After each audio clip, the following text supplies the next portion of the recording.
Salut à tous, ravi de retrouver sur canalturf.com pour évoquer et parler des réunions de ce samedi 29 mai. Nous évoquerons notamment la réunion principale qui aura pour cadre l'hippodrome d'Anguin avec un quintet plus de bonne facture, le prix de l'obélisque.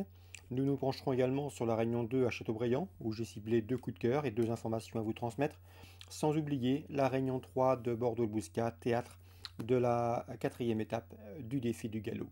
Avant de commencer ce programme, sachez que s'il vous convient, s'il vous donne satisfaction, qu'il ne faut pas hésiter à le liker, à le partager, comme vous en avez désormais l'habitude.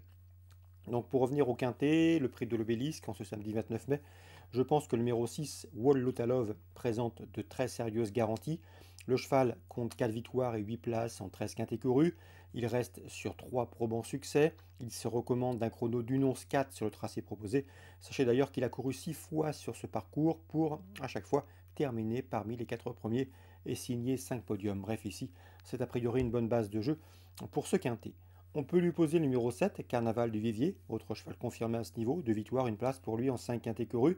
Il vient de remporter un événement le 15 mai. Même s'il est plus confirmé sur les parcours de longue haleine, ce bon finisseur sera avantagé par la longue ligne droite d'Anguin et à mon avis sa place est sur le podium. Je lui reposerai le numéro 3, et voilà de Muse, un cheval qui compte déjà 7 places en 8 quintets courus. Et pour ses débuts à Anguin, il affronte a priori un lot à sa portée. Le numéro derrière la voiture est bon, il devrait en tirer profit.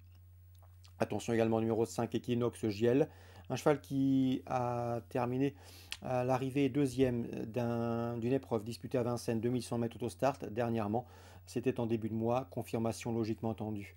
J'ai également retenu le 4, Derby du Dollar, qui a fait signer 3 places de deuxième lors de ses 5 derniers parcours. On garde.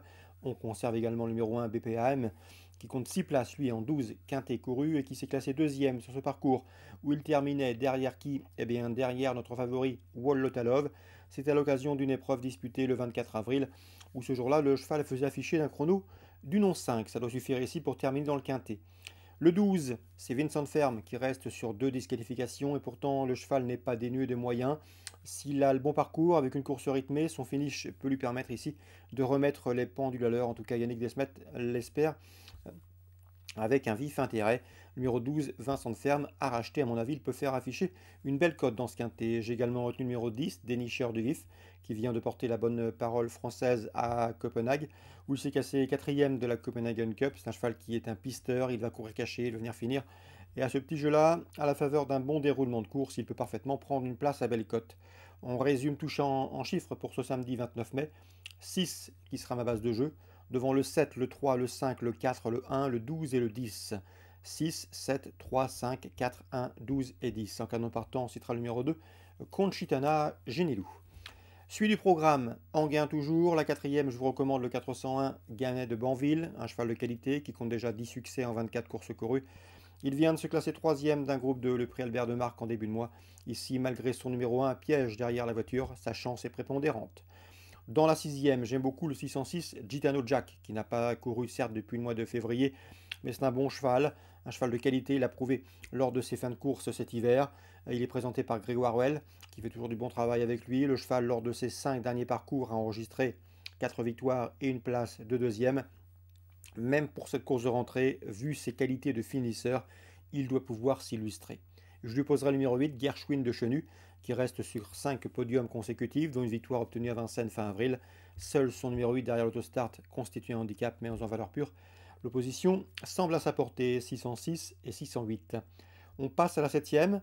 Je vous parlerai du 710, c'est Filou de la Rouvre. James Le Bouteiller l'aime beaucoup, un cheval qui lui a porté satisfaction, notamment l'an dernier. C'est un cheval de qualité, un cheval qu'il a toujours préservé, un cheval qui possède vitesse et tenue, qui est très doué. Ici, il a pas mal d'atouts dans son jeu, un bel engagement en premier échelon, une forme avérée, il vient de se classer deuxième à Mort de Bretagne. De surcroît, le cheval sera ici déféré des postérieurs, comme il l'avait été lors de sa victoire au Sable d'Olonne au mois d'octobre. Donc ici, c'est une première chance, c'est un cheval de qualité, c'est un habitué également de la victoire. Il en compte 8 en une vingtaine de courses courues. Donc le 710, Filou de la Rouvre, je le pense capable de s'imposer à belle cote. Avis aux amateurs de jeux simples gagnants placés. J'ai pu m'entretenir, comme je vous le disais, avec Laurent David. L'interview sera certainement disponible sur notre site. Charline Launay dans le quintet n'est pas encore à 100%, mais il monte en puissance. Il aura un bel engagement prochainement à linéaire, sachez-le. Mais Laurent David est très confiant toutefois avec le 805 Gypsy Dijon, qui revient entre montées avec des ambitions, une discipline dans laquelle elle a montré ses moyens, notamment cet hiver à Vincennes. Ici, elle sera pieds nus. Là, elle est en forme, elle a bien travaillé, elle apprécie les parcours cachés, de la sorte elle sait finir et elle sait placer une bonne pointe finale. À mon avis, ce 805 Gypsy Dijon peut parfaitement s'imposer, elle aussi devrait pouvoir faire afficher une cote assez intéressante. Dans cette épreuve, Laurent David craignait surtout le 804 Historia Rosa, qui a rejoint depuis peu l'effectif de Luc Rollens. Historia Rosa, c'est 4 courses remontées, 2 victoires, 2 places, 2 deuxièmes. Une jument qui doit pouvoir également bien faire.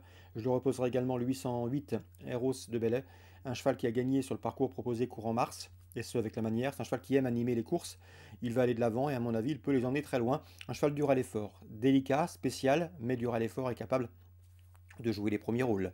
805, ma préférée, devant le 4 et le numéro 8. On arrive à la 9e. Emmanuel Rouault nous a fait part de sa confiance dernièrement à Caen avant la victoire du 907 au Kitolov. Ce jour-là, son protégé a très bien gagné. C'est un des bons espoirs de l'écurie dans cette promotion des 4 ans. Il en escompte une confirmation. Le cheval est resté bien. 907 au Kitolov. On peut lui opposer dans cette course le U6. C'est Hermès Duléar, un blondinet qui a bien gagné dernièrement la Capelle. Un cheval en retard de gain à l'évidence. C'est le 906 Hermès Duléar en retard de gain. Et le numéro 8, Hamilton Duham. Yannick Despet m'en avait parlé en bien, c'est un poulain qu'il estime, un cheval de qualité, qui a besoin de prendre confiance, mais le cheval a le potentiel pour monter de catégorie avec réussite. Donc dans la 9e, en chiffres, ça donne, dans l'ordre du programme, le 6, le 7 et le 8, 906, 907, 908. Voilà pour les nombreuses infos de ce samedi à Enghien. On passe à Châteaubriand, Réunion 2. Dans la première, j'aime beaucoup le 106, Dame de Paris, encourageante deuxième en débutant à Nantes en début de mois.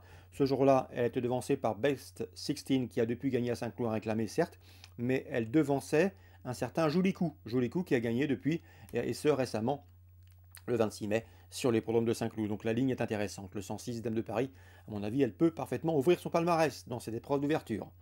J'ai pu m'entretenir également avec Bruno Audouin. Il n'est pas négatif du tout au sujet du 609 Charles Legend.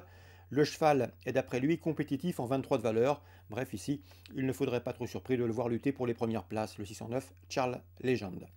On passe à Bordeaux, Réunion 3. On va surtout parler de la 4e étape du défi du galop, 99e Grand Prix de Bordeaux.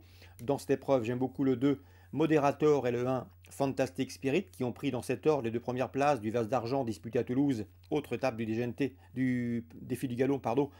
C'était récemment à Toulouse, donc le 1 et le 2, Fantastic Spirit et Moderator. On peut toutefois le reposer. Le numéro 3, Pao Alto, un cheval qui avait participé au prix du Jockey Club l'été dernier et qui avait notamment devancé ce jour-là un certain Fantastic Spirit qu'il retrouve ici. Donc le cheval, c'est autant vous dire, a le potentiel pour s'adjuger ce Grand Prix de Bordeaux. Donc dans la 5e, 1, 2 et 3, mes 3 préférences au petit numéro. Voilà sur ce qu'on pouvait dire pour ce programme du samedi 29 mai. Excellent jeu à tous, bon jeu, nous on se retrouve demain pour une nouvelle réunion.